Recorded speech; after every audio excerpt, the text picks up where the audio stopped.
FOMC September, inflasi masih tinggi, Fed masih agresif. Ingat untuk like, komen, subscribe, dan aktifkan lonceng notifikasi. Hasil FOMC dirilis pada Kamis dini hari, tanggal 22 September tahun 2022. Keputusan suku bunga dan pernyataan FOMC dirilis pukul 1 waktu Indonesia Barat.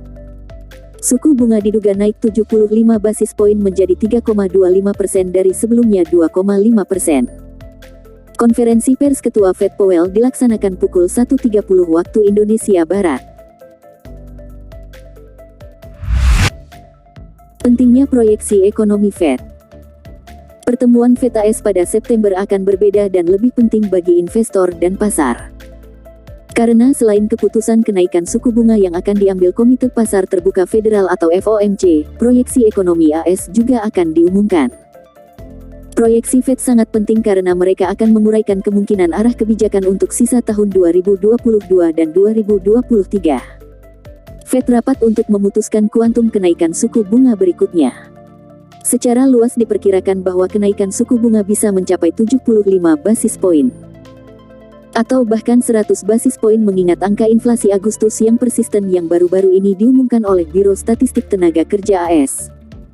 Terkait proyeksi Fed, para peserta pertemuan menyampaikan proyeksi mereka tentang hasil yang paling mungkin untuk pertumbuhan produk domestik bruto atau PDB real, tingkat pengangguran, dan inflasi AS untuk setiap tahun dari 2022 hingga 2024 dan dalam jangka panjang. Proyeksi yang dibuat oleh masing-masing peserta didasarkan pada data yang tersedia pada saat pertemuan, serta penilaian peserta terhadap kebijakan moneter yang tepat. Termasuk lintasan tingkat suku bunga federal dan nilai jangka panjangnya, dan asumsi tentang variabel lain yang mungkin berdampak pada hasil ekonomi. Proyeksi Fed memiliki kepentingan mereka dan memberikan arahan ke pasar juga. Tapi, apakah indikator ekonomi akan bergerak mendekati proyeksi The Fed masih harus dilihat. Suku bunga diperkirakan akan naik menjadi 3,4% pada Desember tahun 2022 dan 3,8% pada Desember tahun 2023, menurut proyeksi FOMC yang dirilis pada Juni. Namun, sejak itu, data inflasi menjadi sangat menarik. Sementara CPI utama telah berfluktuasi sekitar 8%, CPI inti telah meningkat, melonjak dari 5,9% menjadi 6,3%. Hopefully you've got the numbers for it. Yes, the August numbers for the Consumer Price Index, headline number expected to be down is up 1/10 instead of down 1/10. And do remember, the high watermark there was in June when it was the highest level since 2005, when it was up 1.3%.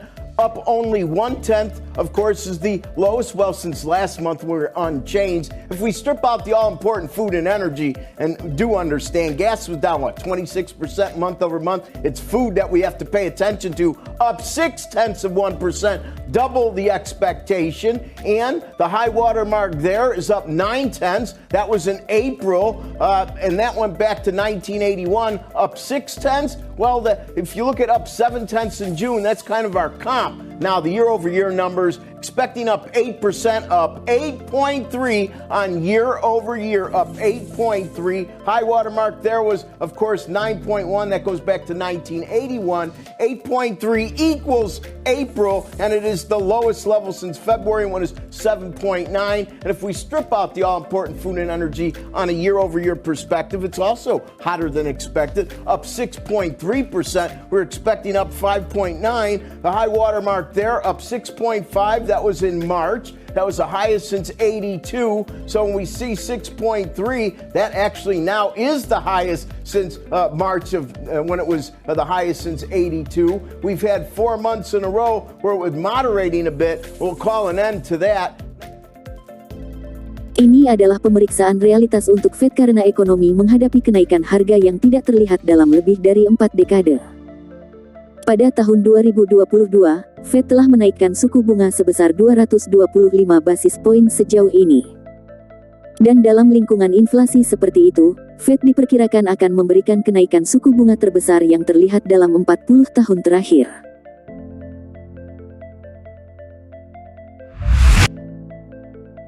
Dampak terhadap dolar AS. Selain keputusan suku bunga, apakah 75 atau 100 basis poin, pasar perlu mencermati proyeksi ekonomi terutama terkait inflasi dan pasar tenaga kerja. Jika proyeksi ekonomi tersebut masih cenderung hawkish di mana inflasi masih tinggi dan pasar tenaga kerja relatif masih bertahan kuat, maka dolar AS masih cenderung terus menguat. Sebaliknya, jika Fed nantinya cenderung kurang hawkish bahkan dovish, di mana ada sinyal inflasi akan mereda dan ada ancaman pada pasar tenaga kerja atau menguatnya peluang resesi AS, maka sepertinya pola bullish dolar AS akan terancam jangka menengah ini. Walaupun masih potensial untuk menguat, dolar AS yang sejak awal 2021 terus menguat hingga saat ini, sepertinya akan mulai menemukan level tertingginya di kuartal ketiga atau keempat 2022 nanti. Dan ketika dolar AS memang telah memuncak, maka bisa jadi pelemahan dolar AS akan potensial terjadi di 2023 nanti. Demikianlah pembahasan Outlook kali ini. Ingat, pasang stop loss, target yang rasional. Terima kasih. Saya Wahyu Laksono. Salam profit.